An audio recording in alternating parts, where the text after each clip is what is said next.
प्रश्न है कि 119 गाथा, प्रवचन सार, ज्ञेय तत्व, प्रज्ञापन अधिकार और 120 गाथा, इसमें अंतर क्या बनेगा?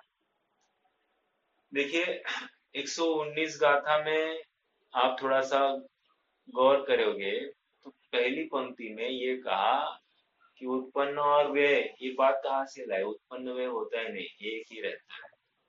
ये पहली मतलब अवस्थित ही है, ऐसा आया। लेकिन दूसरी पंक्ति में उन्होंने कहा प्रत्येक समय में अनवस्थित है, अर्थात उत्पाद व्यय हो रहा है, ऐसा उन्होंने कहा। इसका मतलब प्रत्येक समय में नवीन द्रव्य है, ऐसा भी बता रहे। मतलब पहली पंक्ति में ये बता रहे कि अवस्थित, दूसरी पंक्ति में अनवस्थित।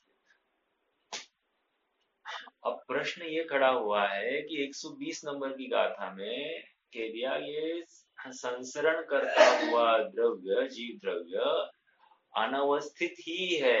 अवस्थित कहाँ से लाया?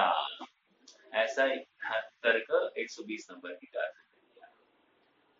तो टीका में हमने कल पढ़ा भी कि अनवस्थित कहने का आधार क्या है? अवस्थित की अपेक्षा अनवस्थित होना चाहिए कि नहीं, अर्थात अनवस्थित है। फिर यहाँ पर अनवस्थित फिर से अनवस्थित कहने की अपेक्षा क्या है? कोई ना कोई आधारभूत ऐसा अवस्थित अवस्था भी देखनी पड़ेगी कि नहीं? बिल्कुल देखनी पड़ेगी। अर्थात है, किसी की अपेक्षा तो कथन है, लेकिन यहाँ पर 100% पर्याय दृष्टि से देखे तो कह रहे हैं कि ये जीव स्वयं परिणाम करता हुआ संसरण कर रहा है। जीव द्रव्य की ही बात है, अन्य किसी की बात नहीं है। 120 में, 119 में 6 द्रव्य लग सकता है, अवस्थित अनवस्थित, लेकिन 120 में जीव द्रव्य, वो भी संसारी जीव ही बैठेंगे। तो यहाँ पर सिद्धों को नहीं लेना 120 गाथा में। समझ में आ रहा है क्या? अगर सिद्धों को लेंगे तकलीफ क्या है? तब उनके अनवस्थित है ही नहीं ना, मतलब उनका संसरण है ही नहीं ना, तो संसरण की अपेक्षा अनवस्थित नहीं है। समझ में आया? ये अंतर पड़ेगा। हाँ ये अंतर पड़ेगा किसमें? अवस्थित 119 और 120 नंबर। ठीक है, समझ में आया होगा? क्या और खुलासा चाहिए?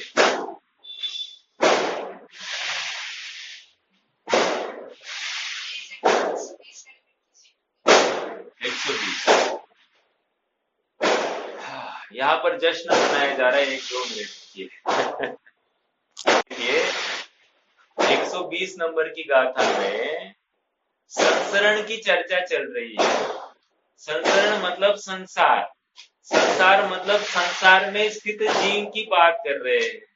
आप समझ रहे हैं? संसार में स्थित जीव की बात कर रहे हैं, और इसका संसार क्यों है? कारण दे रहे हैं क्योंकि अनवस्थित है।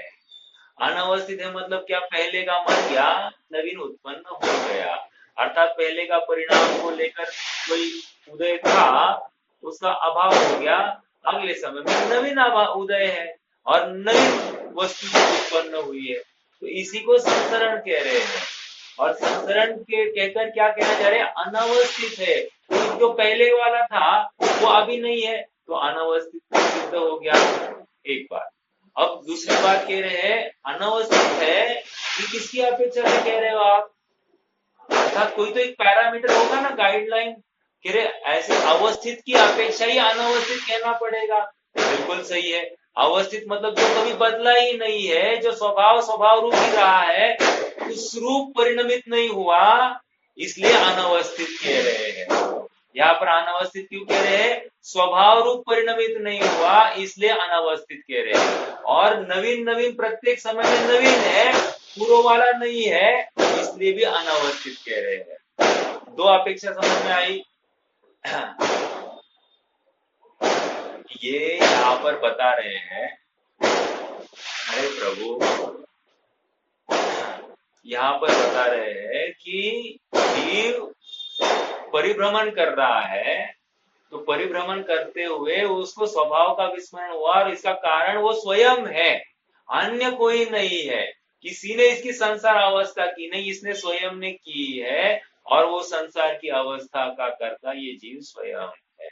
तो ये 120 नंबर की गाथा एकमात्र जीव द्रव्य और वो भी संसारी जीव के लिए, और 119 नंबर की गाथा सभी द्रव्यों के लिए लग रही है। आप पकड़ रहे हैं मेरी बात को? सभी द्रव्यों के लिए अवस्थित पहली लाइन अवस्थित, दूसरी लाइन अनवस्थित, इतनी सरल बात है। अब 120 नंबर की गाथा में यहाँ पर संसरण हो रहा है, अर्थात प्रत्येक समय में नवीन द्रव्य, और नवीन द्रव्य उसका कारण कौन? ये जीव स्वयं है।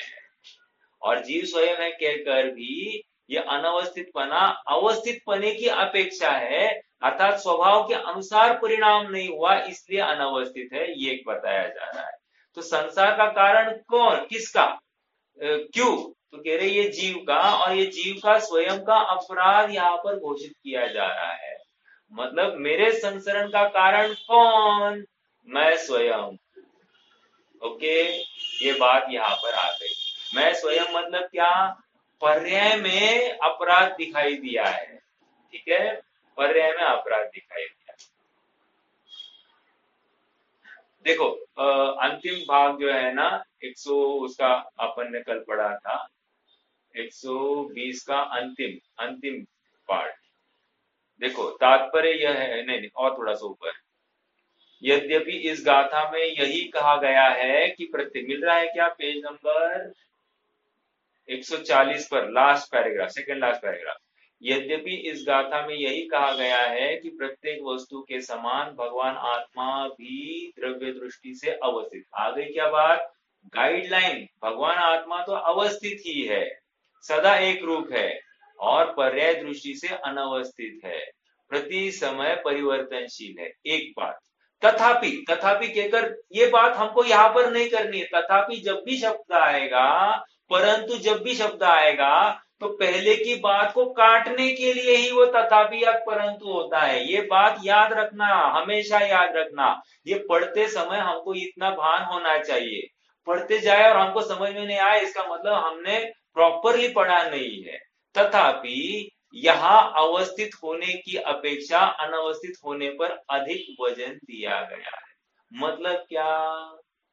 अवस्थित होते हुए भी अनवस्थित होने पर अधिक वजन दिया गया, मतलब क्या? जैसी स्वभाव है वैसा परिणमन नहीं किया। स्वभाव क्या है? एक रूप बना रहना।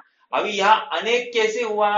अरे प्रत्येक समय में नवीन नवीन मनुष्य आदि पर्याय को धारण कर रहा है ना, स्वभाव से विमुख होकर परिणाम कर रहा है ना, उसको कह रहे हैं यहाँ पर अनवस्थित। तात्पर्य यह है कि यहाँ पर्याय दृष्टि की मुख्यता से कथन किया गया है। गाथा और टीका में दोनों के प्रतिपादन में यही टोन है, ठीक है। यहाँ पर पर्याय दृष्टि अर्थात इसका पर्याय रूप परिणाम, ये पकड़ना। पर्याय रूप परिणाम मतलब वो भी स्वभाव से विमुख जाता हुआ पर्याय रूप परिणाम, वो कारण है यहाँ पर संसार अवस्था का। समझ में आ रहा है क्या?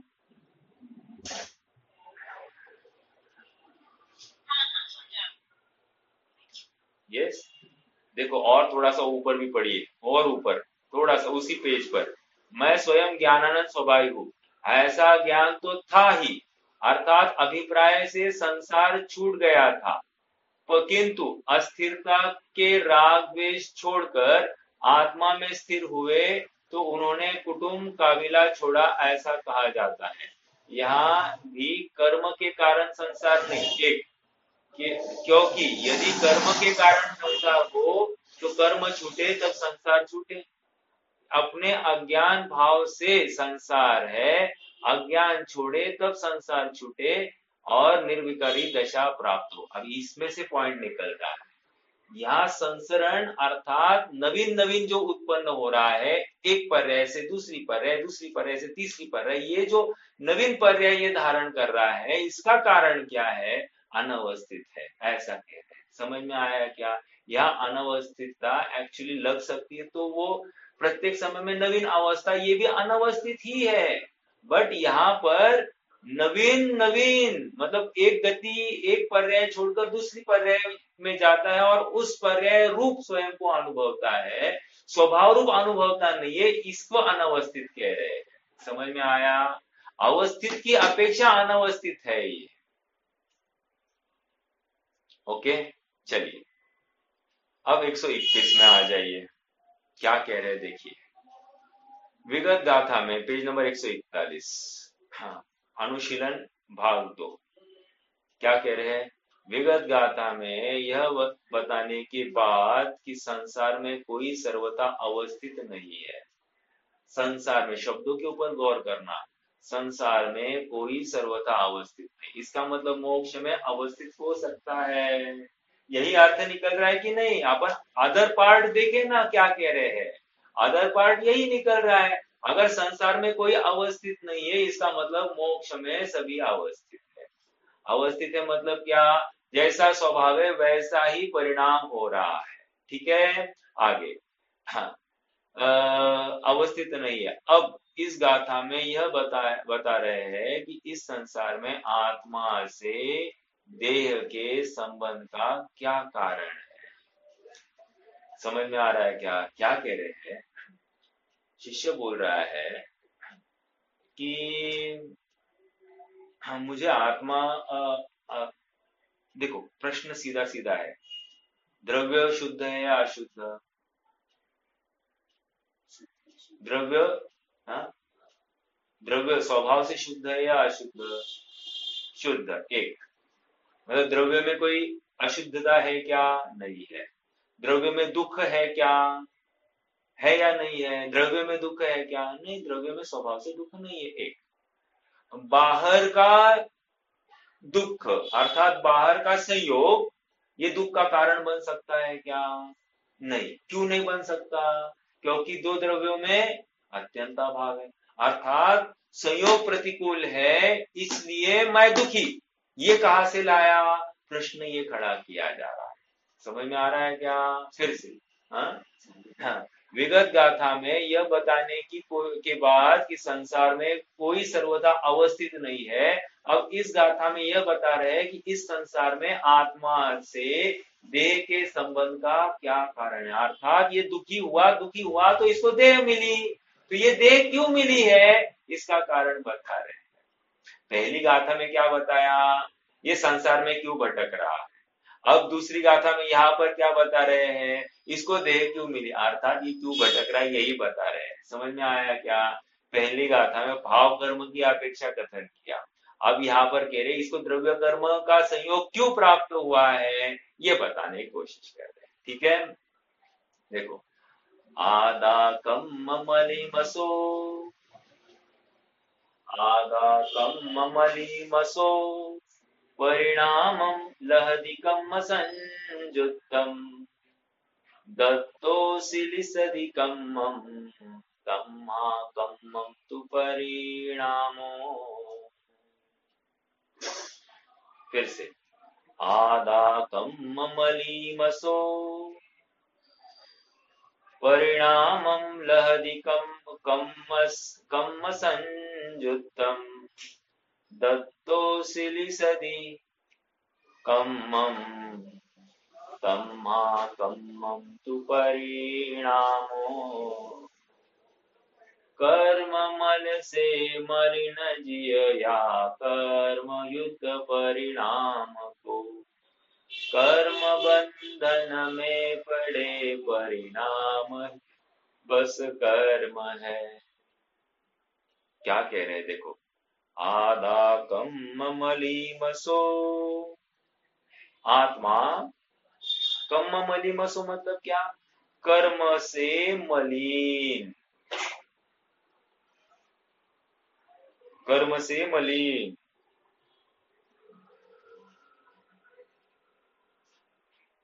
हाँ, कर्म से मलिन आत्मा। एक, ओके, परिणामं लहदिकम संयुक्तम, कर्म संयुक्त परिणाम को करता है। हाँ, क्या कह रहे हैं फिर से, कर्म से मलिन आत्मा, कर्म से मलिन आत्मा। एक, कर्म संयुक्त परिणाम को करता है। दो मतलब क्या, द्रव्य कर्म के संयोग से होने वाला अशुद्ध परिणाम। ठीक है, अशुद्ध परिणाम मतलब यहाँ पर भाव कर्म लेना। पहले कर्म संयुक्त आत्मा मतलब क्या, कौन बोलेगा कर्म संयुक्त आत्मा मतलब क्या? ऑप्शन, द्रव्य कर्म, नौ कर्म, भाव कर्म। कर्म संयुक्त आत्मा मतलब क्या?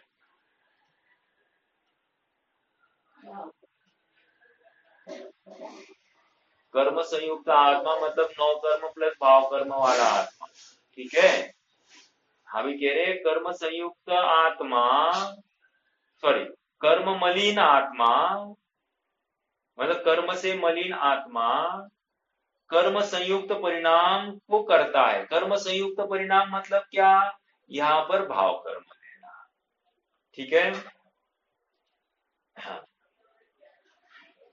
लहदी, लहदी मतलब प्राप्त होता है।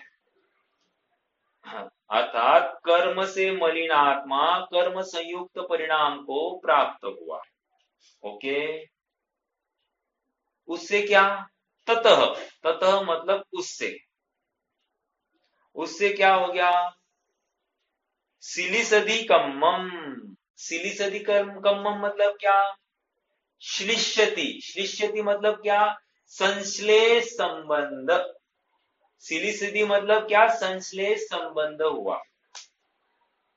किसके साथ, कर्म के साथ, कर्म के साथ संश्लेष संबंध हुआ। संश्लेष संबंध मतलब क्या, कौन बताएगा?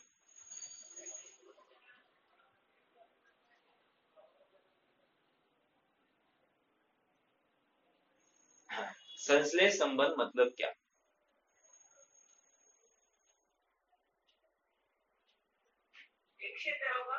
बस खत्म, एक क्षेत्रावगाह को संश्लेष संबंध। तो आत्मा का और कर्म का एक क्षेत्रावगाह संबंध हो गया। एक क्षेत्रावगाह मतलब ऐसा क्षेत्रावगाह नहीं लेना। देखो, अभी छह द्रव्यों का आपस में एक क्षेत्रावगाह संबंध हो रहा है, लेकिन संश्लेष संबंध में ये एट्रीब्यूट होता है कि जहां आत्मा जाएगा वहां शरीर भी जाएगा, या जहां शरीर जाएगा वहां आत्मा भी जाएगा। ऐसा संश्लेष संबंध, समझ में आ रहा है क्या? इसको संश्लेष। अभी अन्य द्रव्यों में ऐसा संश्लेष संबंध नहीं, एक क्षेत्रावगाह। देखो, इसलिए एक क्षेत्रावगाह संबंध और संश्लेष संबंध में अंतर पड़ गया। आप पकड़ रहे हैं मेरी बात को? संश्लेष मतलब क्या, जहां आत्मा वहां शरीर, जहां शरीर वहां आत्मा। ओके, ये संश्लेष बना है। एक क्षेत्रावगाह अपनी भाषा में समझने के लिए कह सकते हैं कि वो एक ही क्षेत्र में तिष्ठते हैं, लेकिन एक क्षेत्र में तो छह द्रव्य तिष्ठते हैं, फिर उनका संश्लेष संबंध है क्या? नहीं नहीं नहीं, उनका संश्लेष संबंध नहीं है। संश्लेष संबंध उसको कहते हैं कि इसके बिना वो नहीं रहता, उसके बिना ये नहीं रहता, संसार अवस्था की बात। ठीक है, हाँ, क्या कह रहे हैं?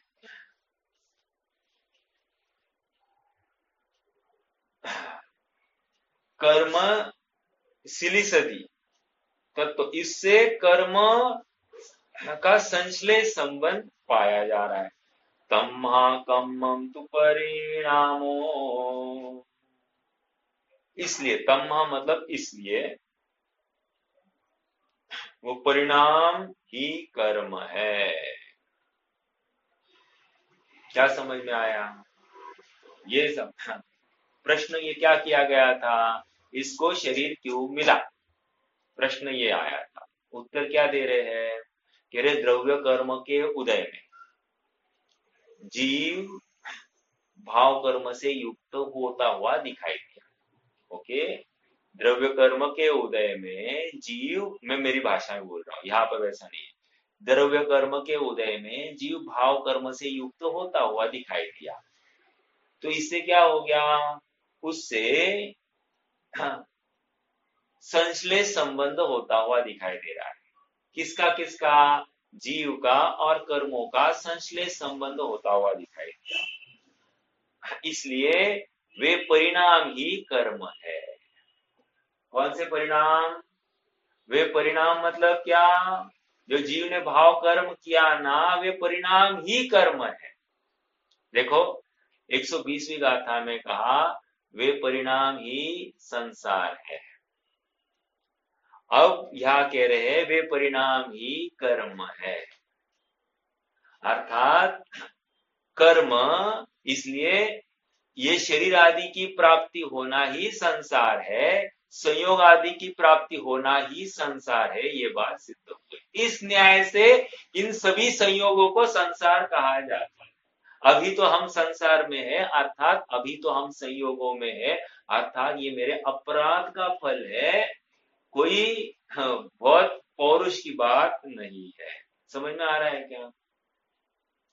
आज मैं डॉक्टर साहब का प्रवचन सुन रहा था, बहुत अच्छा लगा। मैं आपके साथ में थोड़ा सा उस अंश को शेयर करता हूं। उन्होंने कहा विचार करो, आज अपने को 10-20 लाख रुपए का फायदा हो गया। तो 10-20 लाख का फायदा हो गया तो क्या होगा, विचार करो ना। आज अपने को मान लो कि हमने कोई एक इन्वेस्टमेंट किया था, 1 लाख रुपया का निवेश किया था, और उस 1 लाख रुपया का 1 महीने में 10 लाख रुपया हो गया।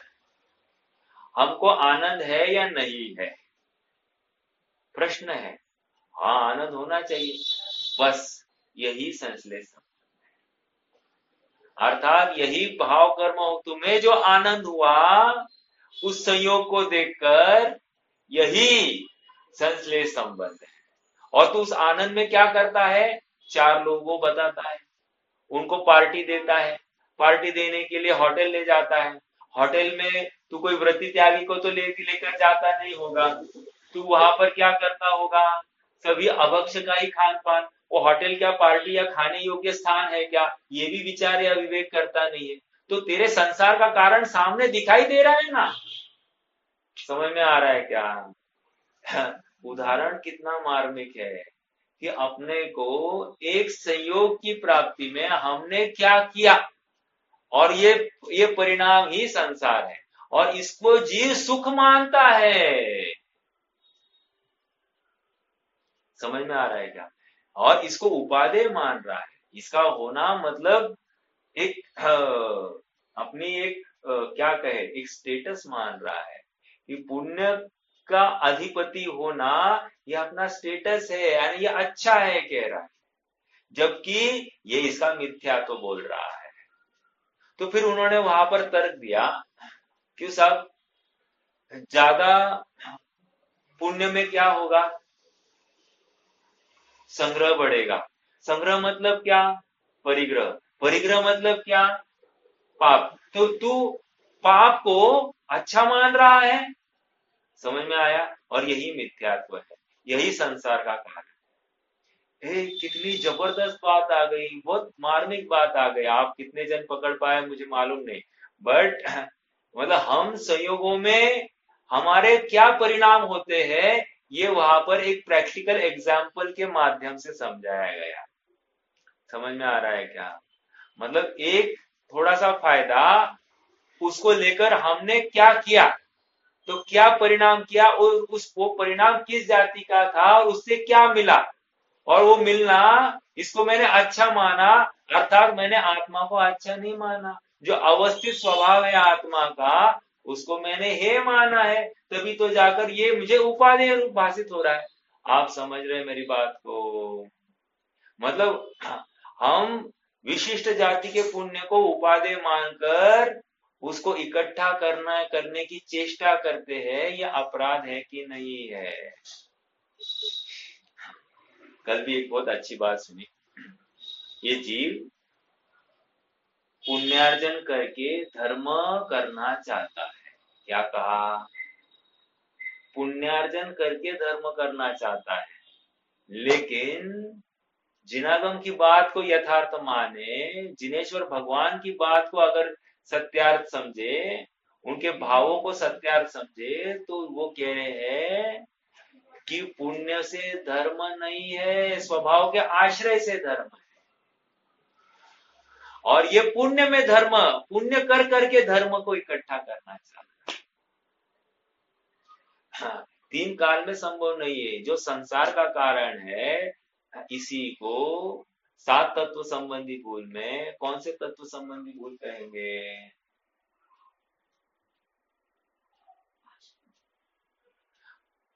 पुण्य, पुण्य को धर्म मानना, पुण्य को धर्म मानना, हाँ, धर्म का कारण, संवर का कारण मानना, ये संवर निर्जरा। वैसे देखा जाए तो सातों तत्व संबंधी भूल है, एक तत्व संबंधी भूल तो सातों में जाएगी, कोई प्रॉब्लम नहीं है। आपने आश्रम भी कहा तो कोई बड़ी बात नहीं, बट मैं ये कह रहा था कि ये धर्म मान रहा है ना, तो धर्म मान रहा है तो आश्रम में धर्म नहीं मानता, ये धर्म हो रहा है मतलब संवर मान रहा है, पुण्य इकट्ठा कर करके, व्रत संयम तप आदि आदि करके। संयम मतलब क्या? इंद्रिय संयम प्राणी संयम, इसको वो धर्म मान बैठा है। व्रत मतलब क्या? भूखे रहने को उसने धर्म मान लिया है, और ये संवर तत्व संबंधी भूल है। ओके, हाँ, बहुत देखो, ये सारी बातें हमारी चर्चा में आ चुकी है, उसको एक नवीन आयाम, नवीन डायमेंशन से हम चर्चा में ले रहे हैं फिर से, कि देखो हमने ये चर्चा में ली थी, उसका एप्लीकेशन करना हम भूल गए, इसलिए अब एप्लीकेशन करके हमको दिखाया जा रहा है कि हम कहाँ चूक रहे हैं। मतलब ये जो परिणाम है उसमें क्या हुआ, उसमें क्या हुआ, उसमें क्या हुआ कहकर हम अपनी वस्तु को ध्यान से वंचित हो रहे हैं, स्वभाव से विमुख हो रहे हैं। हम जहां पर खड़े हैं वहीं पर हम अच्छे हैं, ऐसा हमने स्वीकार कर दिया। अर्थात थोड़ी बहुत कोई चेष्टा है, हाँ, चरणानुयोग जिसको अच्छा कहता है, ऐसी चेष्टाओं के माध्यम से हमने धर्म की मान्यता पुष्ट की है। ओके, हाँ जी,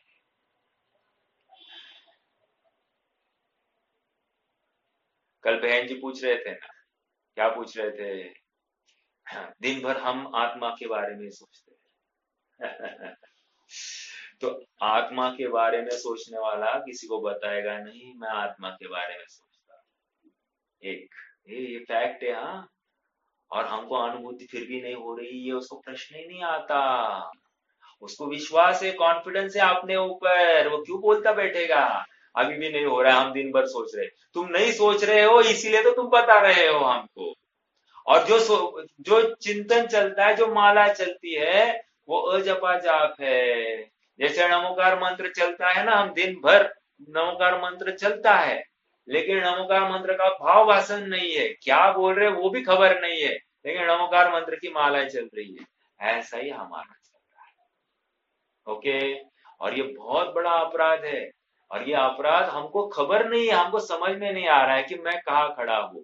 प्राप्त अनुकूलता में इतना व्यवस्थित है, इतना सुस्थित है कि इसको आगे बढ़ने की कोई खबर ही नहीं है, और ये स्वयं को दुखी है ऐसा मान भी नहीं रहा है ना। ये वर्तमान क्षयोक्षम, वर्तमान अनुकूलता इसको आगे बढ़ने के लिए प्रेरणा ही नहीं दे रही है। तो क्या करना है अभी इसमें? तो यहाँ पर अगर आप आचार्य देव की भाषा को समझो तो कह रहे दो चार प्रतिकूलताएं खड़ी कर दो। क्या कहा? दो चार प्रतिकूलताएं खड़ी कर दो। गर्मी है तो और गर्मी होने दो, आम खाने को नहीं मिलना, एक आध दिन भूखे रहने को मिल जाए, प्रतिकूलता खड़ी करो ना। अपने विपरीत कार्य होते हुए देखो, शरीर अपने अनुकूल नहीं चल रहा है ये देखो। समझ में आ रहा है क्या? अर्थात एक भी संयोग अपने अनुकूल नहीं चल रहा, ऐसी अवस्था खड़ी करो, और अब अपने को शांत स्वभावी, स्वभाव अर्थात ज्ञाता स्वभावी अनुभव करो। समझ में आ रहा है क्या? अब अपने को ज्ञाता स्वभावी अनुभव करो। हाँ, मच्छर भुन भुन कर रहा है, इमीडिएटली क्या करेगा? रैकेट लाएगा, हाँ, और शॉक बिठाकर मार देगा। समझ में आ रहा है क्या? हम चेष्टा क्यों कर रहे हैं ऐसी? मतलब हम उनको हटाने की, थोड़ा सा पंखा भी मतलब हिलाएगा, गर्मी हो रही कुछ तो कुछ करेगा। अर्थात ये किसका प्रतीक है? ये प्रतीक इसी का है कि तू स्वभाव को ध्याना नहीं चाहता। ऐसा कैसे कह दिया आपने कि आप स्वभाव, हम स्वभाव को नहीं ध्याना चाहते? तुम्हारी क्रिया ये बता रही है। समझ में आ रहा है क्या? हम कुछ नहीं कर रहे हैं, तुम्हारी क्रिया हमको ये बता रही कि तुम तैयार नहीं हो। समझ में आ रहा है क्या? आइए आप पढ़ेंगे थोड़ा सा। कर्म मल से मलिन जिया कर्म युद्ध परिणाम को, कर्म बंधन में पड़े परिणाम ही बस कर्म है। कर्म से मलिन आत्मा कर्म संयुक्त परिणाम को प्राप्त करता है। ये आई एम वेरी सॉरी, मैंने कर्म से मलिन आत्मा मतलब द्रव्य कर्म कहा था, आप बदल दीजिए। कर्म से मलिन आत्मा मतलब भाव कर्म ले लीजिए, और कर्म संयुक्त परिणाम को प्राप्त होता है अर्थात द्रव्य कर्म को ले लीजिए। मतलब क्या? भाव कर्म से द्रव्य कर्म और द्रव्य कर्म से भाव कर्म। प्रश्न ये खड़ा हो रहा है, पहले द्रव्य कर्म लेना है या पहले भाव कर्म लेना? तो कह रहे हैं आप जाओ ना, पीछे पीछे जाओ, तो आपको क्या दिखाई देगा? आपको दिखाई देगा कि ये भाव कर्म है ना, किसी न किसी द्रव्य कर्म के उदय में है, और वो द्रव्य कर्म किसी न किसी पूर्व के भाव कर्म में, वो भाव कर्म किसी न किसी द्रव्य कर्म के उदय में। ये श्रृंखला लेके जाओ, कहां तक जाएंगे? अनादि तक। अनादि तक अर्थात स्टार्टिंग ही नहीं है, तो इसलिए स्टार्टिंग है ये कल्पना करना गलत है। एक।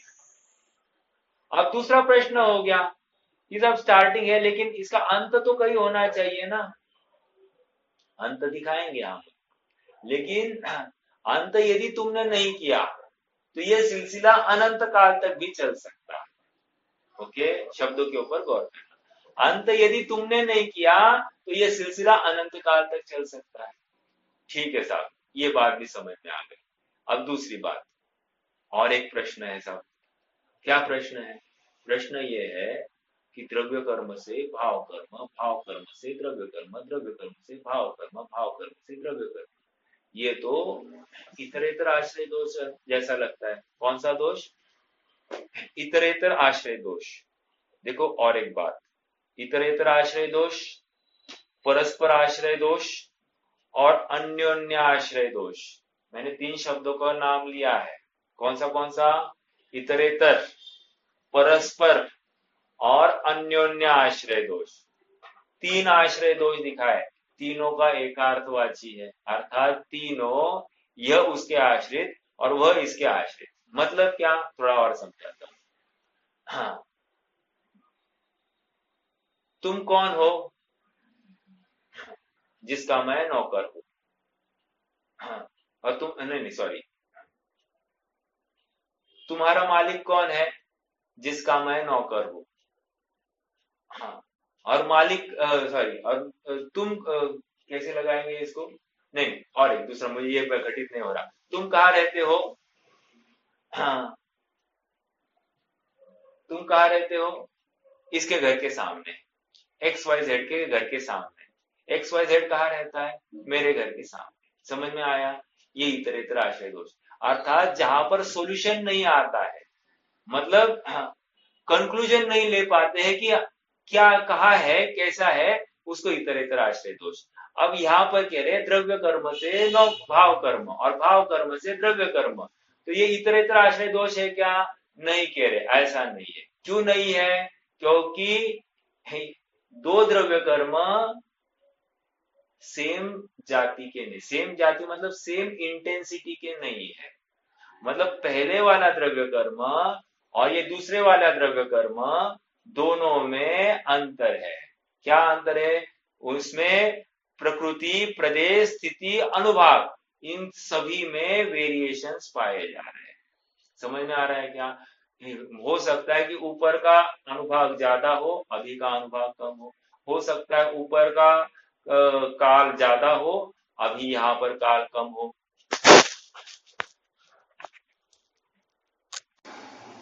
ये जो इनडिसाइसिव आंसर है, इसको इतरेतर आश्रय दोष पर या परस्पर आश्रय दोष कहा जाता है।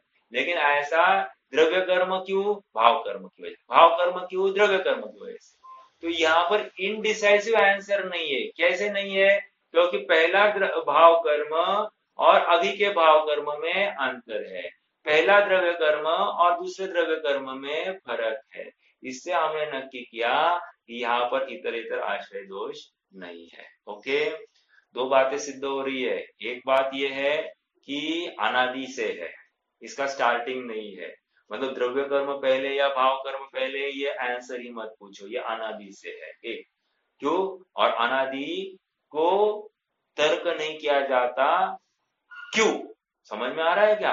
अनादि के कार्य को तर्क करना गलत है कि ये क्यों है, ऐसा प्रश्न नहीं करना, बस है। कैसे है? जैसे दूध और पानी मिले हुए ही है, क्यों है ये प्रश्न करते क्या? नहीं। तिल में तेल एक साथ पाया जाता है कि नहीं? है। प्रश्न है क्या क्यों? नहीं है। और तीसरा, सोना और किट्ट कालीमा एक साथ पाए जाते कि नहीं? पाए जाते। क्यों ये प्रश्न किया क्या? नहीं। समझ में आ रहा है क्या? अर्थात जहां पर अनादि की बात होती है, स्वभावगत बात होती है, उसमें तर्क करना नहीं। ऐसा क्यों? हाँ, एक बात। दूसरी बात, ये एक है या भिन्न है? तिल और तेल एक है या भिन्न है? ये जो तिली दिखाई दे रही है वो एक है या दो है?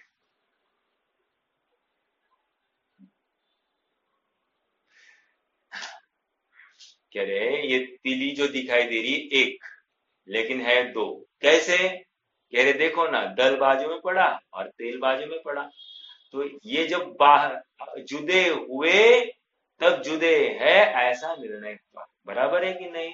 जुदे हुए इसलिए जुदे थे, फिर जुदे हुए इसलिए जुदे थे, ऐसा नक्की कर सकते। वैसे ही हाँ, दूध और पानी जुदे हुए इसलिए जुदे थे, ये नक्की हुआ। वैसे ही सोना और किट्ट कालीमा जुदे हुए इसलिए जुदे थे, ये नक्की हुआ। उसी प्रकार जीव और ये शरीर जुदे हुए इसलिए जुदे थे, ऐसा नक्की हुआ। समझ में आ रहा है? अर्थात दो है, दो है, एक दिखाई दे रहा है।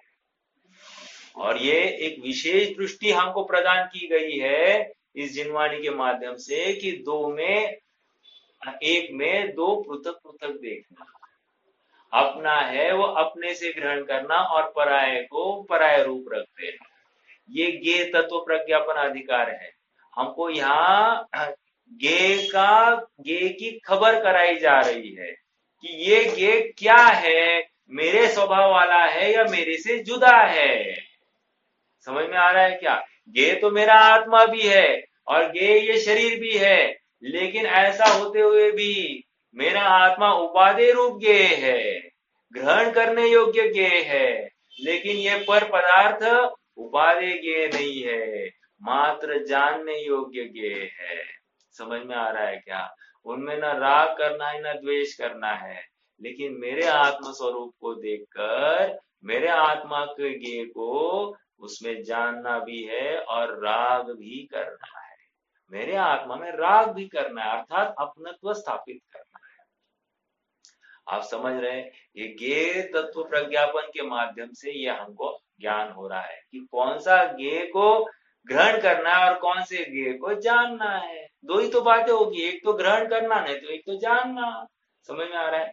कभी कभी कभी कभी ऐसा भी कहा जाता है कि अपने निज गे को भी जानते रहना है। हाँ, तो निज गे को जानते रहना, एक ही चीज को निरंतरता से जानते रहेंगे तो ध्यान होने वाला है, ये भी बात चलेगी। लेकिन अपनत्व करने की बात आ गई तो वो श्रद्धा अपेक्षा कथन किया गया है, और निरंतर जानते रहना वो चारित्र अपेक्षा कथन किया गया है, और जानते रहना ये ज्ञान अपेक्षा कथन किया गया है। आप पकड़ रहे हैं मेरी बात को? भाषा वही है, लेकिन हमको उसमें पकड़ते आना चाहिए कि अभिप्राय क्या है। ठीक है? हाँ, प्रश्न एक बहुत बड़ा अपन ने खड़ा ही किया है कि मैं दुखी हूं, राइट? स्वभाव में दुख नहीं है तो फिर ये दुख का कारण कौन? तो कह रहे हैं मोह और राग। ये मोह और राग ही दुख का कारण है। अब थोड़ा विचार कीजिए, जो द्रव्य कर्म है ना, कितने द्रव्य कर्म? 8 है कि नहीं है?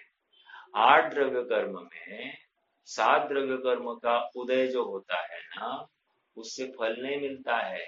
मतलब कह रहे हैं यश नाम कीर्ति का अपना उदय है, ठीक है, यशस कीर्ति नाम कर्म का उदय है। तो क्या हो गया? तो इस यशस कीर्ति नाम कर्म के उदय में नवीन कर्म ही बनने वाला नहीं है। चलो दूसरा, अयशस कीर्ति नाम कर्म का उदय है। तो कह रहे इसके फल में नवीन, मतलब इसके उदय में नवीन बंध होने वाला नहीं है। समझ में आ रहा है क्या? आप लगाओ ना आयु, आयु मुझे आयु कर्म का उदय चल रहा है कि नहीं है? तो आयु कर्म के उदय में मुझे नवीन बंध हो रहा है क्या? नहीं हो रहा है। समझना, आयु कर्म के उदय में कोई नवीन बंध नहीं हो रहा है। गति नहीं, नाम कर्म नहीं, अरे आप ज्ञानावरण नहीं, दर्शनावरण नहीं, अंतराय नहीं, फिर बचा कौन? वेदनीय।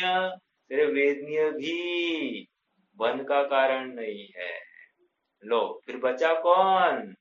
यारे एकमात्र मोह। समझ में आ रहा है क्या? ये मोहनीय ही बंध का कारण है। मतलब क्या? हाँ, ये 7 का उदय होगा लेकिन एक का भी बंध नहीं होगा, लेकिन एक मोह का उदय है, वो 7 8 का बंद कराएगा और सबको बंटवारा करेगा। लो भाई सब ले लो, सब ले लो, सब। हाँ, पकड़ने की बात क्या है? हमको कहा प्रहार करना है, ये समझ में आना चाहिए।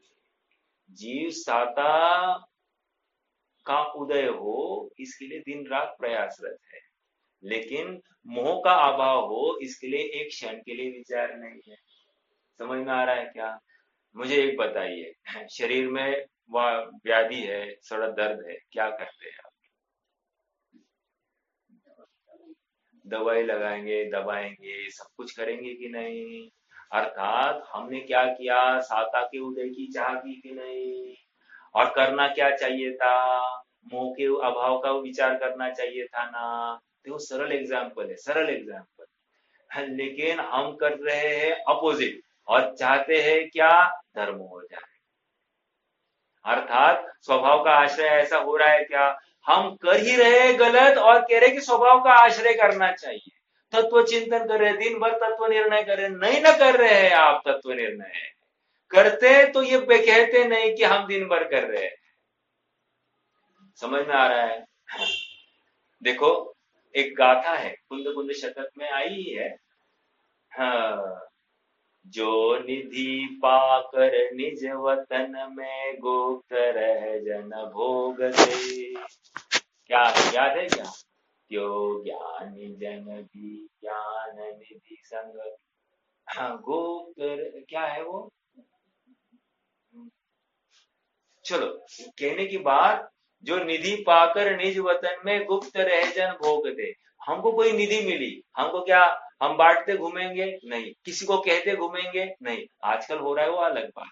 वैसे ही ज्ञानी, अपने को कोई निधि मिली है, निधि मतलब क्या? निज आत्म द्रव्य की प्राप्ति हो गई है, अरे उसको भोगेंगे, दूसरों को क्यों बताएंगे? उसका आनंद का स्वाद लेते रहेंगे।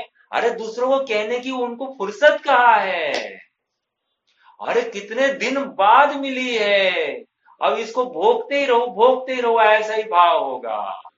समझ में आ रहा है क्या? इसलिए हम दिन भर चिंतन करते हो तो फिर ये चिंतन में आत्मा की मतलब अनुभूति, आत्मा को लेकर निश्चिंता, निर्भरता झलकनी चाहिए। नहीं झलकी है इसका मतलब हमने आत्मा को स्वीकार किया नहीं है। यस, फैक्ट है, फैक्ट। मतलब ये थोड़ी सी कठोर भी लग रही है बात, लेकिन फल नहीं दिखाई दे रहा ना। और ये हमको अंदर से इमीडिएटली खबर होनी चाहिए कि मैं दुखी हूं। समझ में आ रहा है क्या? हम दुखी मान रहे हैं क्या स्वयं को? पहली बात तो ये नक्की करें। हम नहीं ना मान रहे दुखी। जब दुखी माना ही नहीं है तो सुखी होने का उपाय कैसे करेंगे? जब रोग है ये स्वीकार ही नहीं तो औषधि कौन लेने वाला है? नहीं लेंगे। इसलिए सबसे पहले हम दुखी है ये बात के ऊपर मोहर लगाओ। और सुनो, ज्ञानी जीव भी स्वयं को दुखी मान रहे तभी तो जाकर वो पुरुषार्थ हो रहा है उनका आगे बढ़ने का। अगर स्वयं को सुखी मानते, मान लो मुनि दशा प्रकट हो गई, तो सुखी मानना चाहिए कि नहीं मानना चाहिए? कहा भी गया है ना, हाँ अपने आनंद में एकदम लवलीन है, दुनिया की कुछ पड़ी नहीं है। अगर ऐसा है, अपनी मस्ती में वो मस्त है, ऐसा कह रहे कि नहीं? तो कह रहे हैं इसका मतलब क्या वे सुखी है कि नहीं? नहीं, वे स्वयं को दुखी अनुभव कर रहे हैं। अर्थात जो एक कषाय चौकड़ी का जो उदय है वो उदय भी उनको दुखरूप भाषित हो रहा है, अपराध भाषित हो रहा है। जो निधि पाकर निज वतन में गुप्त रह जन भोगते, त्यो ज्ञानी जन भी ज्ञान निधि पर संग त्यज के भोगते। शब्दों के ऊपर गौर करना। पर संग त्यज के भोगते। पर संग क्या है? शरीर। सबसे पहले शरीर, द्रव्य कर्म, नौ कर्म, ये सब पर संग। समझ में आ रहा है क्या? और अगर हम समय सार की भाषा करेंगे तो परसंग मतलब क्या? वो पर्याय को भी पर कहने वाला है। हाँ, वो पर्याय भी वो क्षणिक है, एक समय की, उसको भी पर के खाते में डालना। आपको भाषा अपेक्षाएं समझनी पड़ेगी। परसंग त्यज के भोगते मतलब वो वही सुखी हो सकता है, वही भोग करेगा और किसी को नहीं बताएगा। ठीक है? हाँ, देखो पढ़ेंगे और आगे बढ़ते हैं।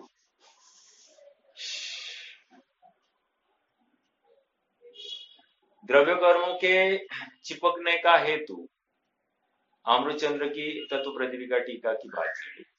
द्रव्य कर्मों के चिपकने का हेतु आत्मा का संसार नामक विकारी परिणाम है।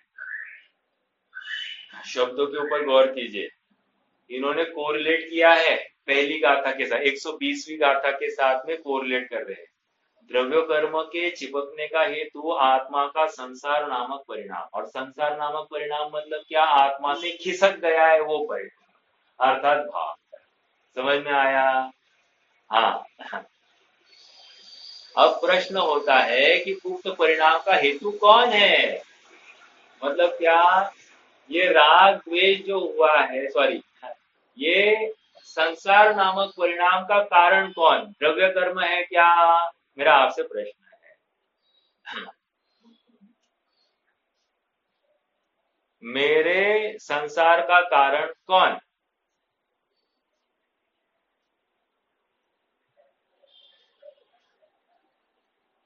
चलो एक और प्रश्न। हाँ, मेरे ही विकारी परिणाम, राइट।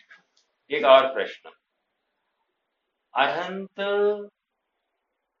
कैसे होते हैं या सिद्ध कैसे होते हैं?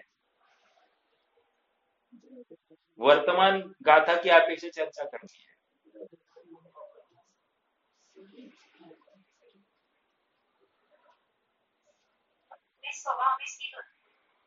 अपने स्वभाव से, स्वभाव के आश्रय से सिद्ध होते हैं, राइट।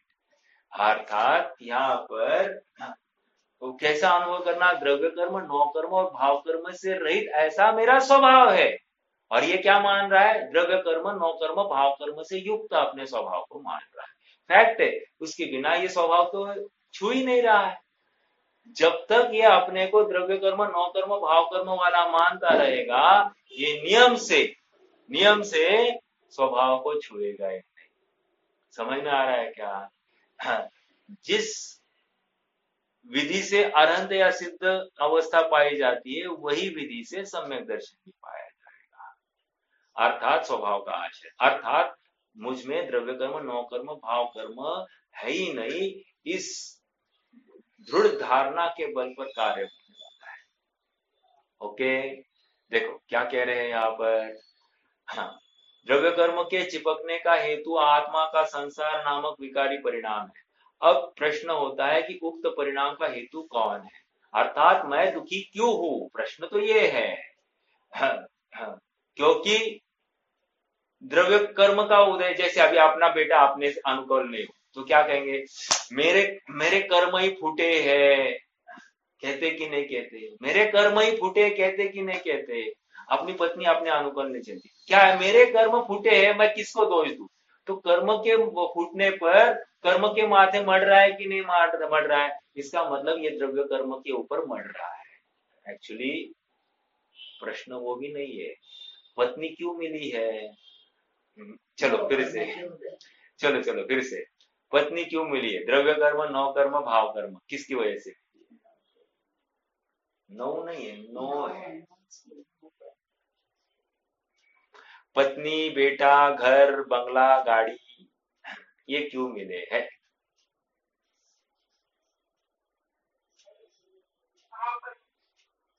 भाव कर्म, चलो इसमें ना आप उपादान निमित्त घटित करके दिखाइए। पत्नी, बंगला, गाड़ी आदि आदि ये भाव कर्म में मिले हैं, ठीक है, आप ऐसा कह रहे, तो उपादान निमित्त घटित करके दिखाइए मुझे। पत्नी ये क्या है, भाव कर्म क्या है, उपादान क्या है, और ये मिल सकता है कि नहीं मिल सकता है।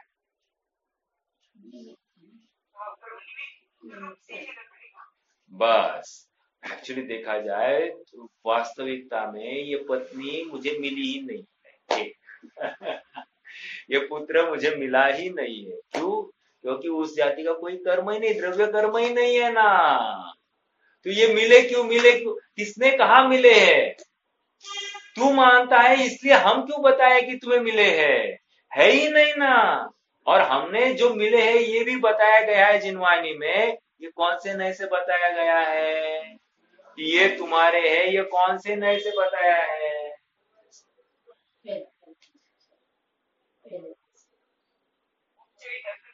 उपचरित असद्भुत मतलब झूठ का झूठ वाले से मिला है।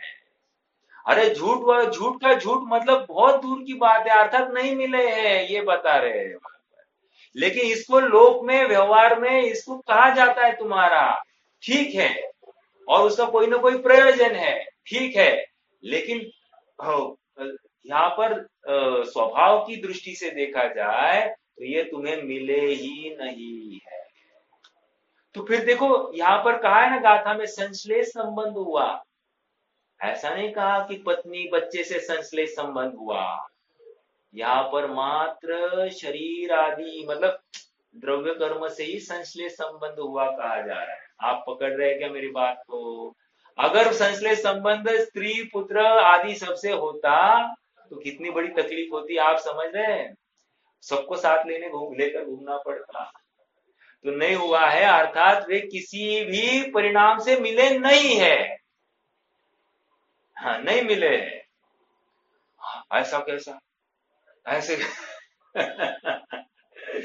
ऐसे ही है, यही भेद विज्ञान करने की विधि है, आप पकड़ रहे हैं क्या।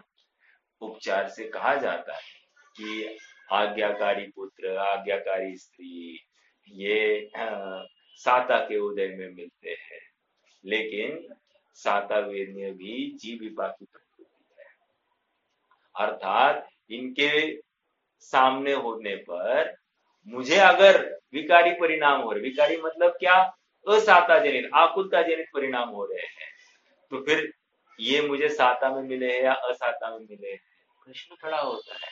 अर्थात ना तो साता न तो उस असाता, ये तो निमित्त है, दूर के ये मुझे मिले ही नहीं, ऐसा पहले नक्की करना पड़ेगा। ये करने का लाभ क्या होगा, ये करने का लाभ इतना होने वाला है कि इनको लेकर जो मेरे राग द्वेष के विकल्प अहरनिश चल रहे हैं उससे निवृत्ति हो जाती है, समझ में आ रहा है क्या? अर्थात ये अनुकूल चले या प्रतिकूल चले, ये ना तो मेरे सुख का कारण है ना दुख का कारण है। तो दुख का कारण कौन? वही तो बता रहे हैं, दुख का कारण ये अपने है, अपने को सुख का कारण है या दुख का कारण है, ऐसी जो भ्रम लायक तुम्हारी कल्पना है, और वो हुई है मोह राग द्वेष के उदय, मतलब मोह राग द्वेष वश हुई है। अर्थात तुम्हें स्वभाव का विस्मरण हुआ है, तभी तो जाकर ये हुआ है।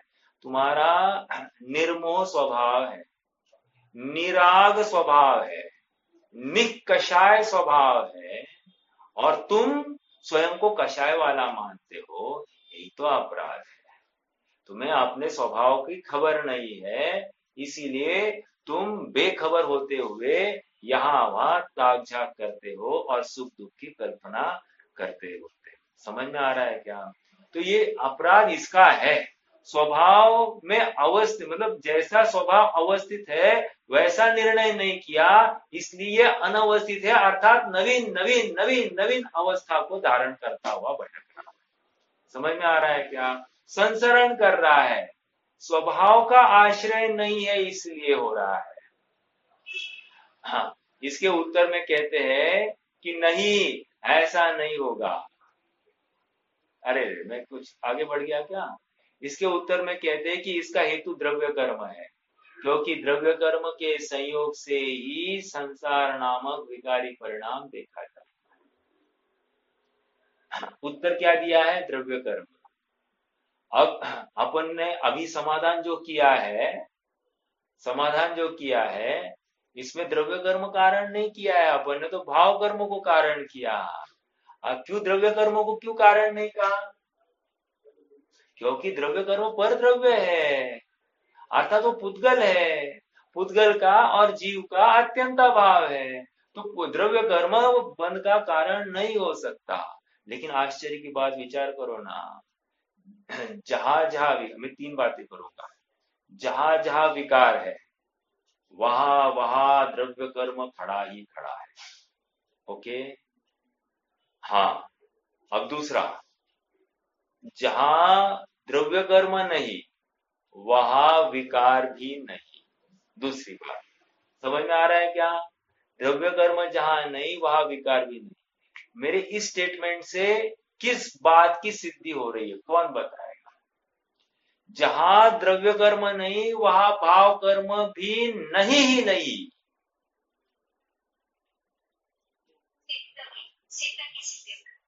सिद्ध की सिद्धि हो गई, यस। और बोलिए, बराबर है, आंसर तो बराबर है। और एक बात की सिद्धि हो रही है,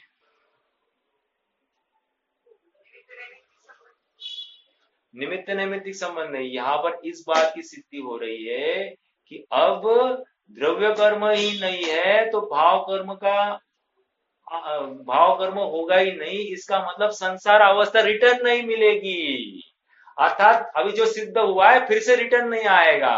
अवतारवाद का निषेध होता है, अन्य मत मानता है ना, अवतारवाद होता है, फिर से आता है, जब यदा यदा ही धर्मस्य, जब जब जरूरत पड़ेगी मैं आता रहूंगा आता रहूंगा आता रहूंगा आता रहूंगा। तो आते रहेगा तो वहां क्या करेगा? यहाँ की बातें देखता रहेगा? नहीं ना, कह रहे फिर से वापस नहीं आना है, क्योंकि सामने द्रव्य कर्म ही नहीं है। इसका मतलब प्रश्न किया जा सकता है, तुम अपने भगवान का स्वरूप द्रव्य कर्म वाला मानते हो या नहीं? अर्थात जब द्रव्य कर्म ही नहीं है तो भाव कर्म ही नहीं होगा, जब भाव कर्म नहीं है तो फिर वो राग द्वेष नहीं करेगा, राग द्वेष नहीं करेगा अर्थात वो फिर से यहाँ नहीं आएगा। ये न्याय सिद्ध हो रही है बात, तर्क सिद्ध हो रही है। निष्कर्ष निष्कर्ष ये है, दो बातें कही, जहां जहां विकार है, पहले विकार, सामने द्रव्य कर्म खड़ा ही है। ओके, जहां द्रव्य कर्म ही नहीं है वहां भाव कर्म भी नहीं है। ठीक है, होगा ही नहीं। अब अगला, जितने इंटेंसिटी का द्रव्य कर्म है उतने अनुपात में ही भाव कर्म हो ऐसा जरूरी नहीं है। तीसरी बात, ये तीसरी बात हमको एक डायरेक्शन दे रही है क्या? हाँ, कर्म अनादि का जो कर्म परंपरा चली है, द्रव्य कर्म से भाव कर्म, ये जो चेन, ये कड़ी जो दिखाई दे रही है अनादि से, ये कर्म भाव कर्म द्रव्य कर्म भाव कर्म द्रव्य कर्म, ये टूटेगी कब? प्रश्न ये है। हाँ ठीक है साहब, अनादि है अनंत तक है, सब मान में समझ में आया, लेकिन टूटने की कोई संभावना है। कब? कि द्रव्य कर्म का उदय हो, लेकिन ये भाव कर्म करे ही नहीं, ये एक ऑप्शन है। और इस ऑप्शन का यदि ये अवलंबन करेगा, ये यही बटन दबाएगा, अर्थात रिएक्शन ही नहीं देगा, तो ये फुस हो जाएगा। एक छोटा सा उदाहरण देता हूं, खत्म कर दूंगा। जैसे वृक्ष पर आम पका है, ठीक है, आम पका है, अब आम समय पाकर फल गिर गया, समझ में आया? आम समय पाकर गिर गया और किसी ने उस आम को भोगा ही नहीं, तो क्या होगा? आम का जो होना है सो हो जाएगा, उसको कोई भोगेगा नहीं, अर्थात उसका कोई फल प्राप्त नहीं होगा। उदाहरण एक, समझ में आ रहा है क्या? वैसे ही द्रव्य कर्म का उदय है, लेकिन मैं उस द्रव्य कर्म के उदय को भोगू ही नहीं, तो क्या होगा? वो उदय फिर के सड़ जाएगा, लेकिन उसको नवीन फल मिलेगा नहीं। और ये जब होगा, तब तेरे संसार का अभाव करने की श्रृंखला चालू हो जाएगी, अर्थात संसार अवस्था की श्रृंखला टूटने चालू हो जाएगी। समझ में आया? थोड़ी चर्चा अपन बची है, कल करेंगे। कोई प्रश्न होगा तो कर सकते हैं, नहीं तो जितना